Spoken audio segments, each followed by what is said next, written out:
les heures sup. Non, non, non. De l'emploi. Oui, oui, oui. On essaie de faire belle. Ils ont l'a pas voulu.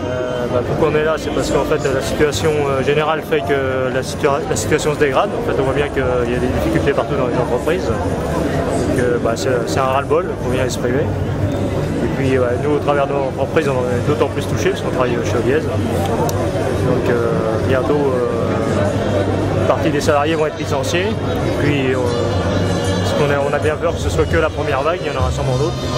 Et on n'est pas les seuls, donc voilà, c'est le ras-le-bol. Je pense qu'on a plein de raisons d'être dans la rue. On y était déjà 2 fois depuis le début de l'année et qu'il ne faut pas se faire oublier. Et il est nécessaire qu'on nous entende cette fois-ci.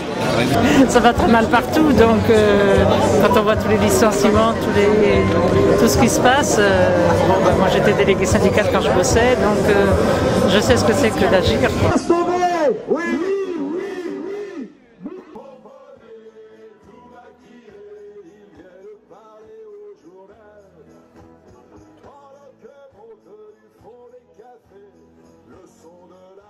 D'abord, le 1er mai, c'est la fête du travail. Qu'est-ce que ça veut dire aujourd'hui la fête du travail? C'est à la fois se battre pour qu'il y ait du travail, et les salariés de Liège et d'autres dans plein d'entreprises.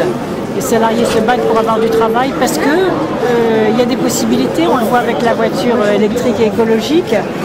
Si l'État investit massivement dans la voiture écologique, c'est ce qu'on attend, alors l'entreprise peut redémarrer et la filière automobile française peut être sauvée. Donc il y a des enjeux stratégiques et c'est pour ça qu'il faut résister, qu'il faut se battre, qu'il faut apporter des idées, qu'il faut se mobiliser, parce que je ne veux pas que les entreprises disparaissent dans le silence et dans l'indifférence. Donc c'est ce mouvement social qui est très fort qui va permettre de changer les choses en France.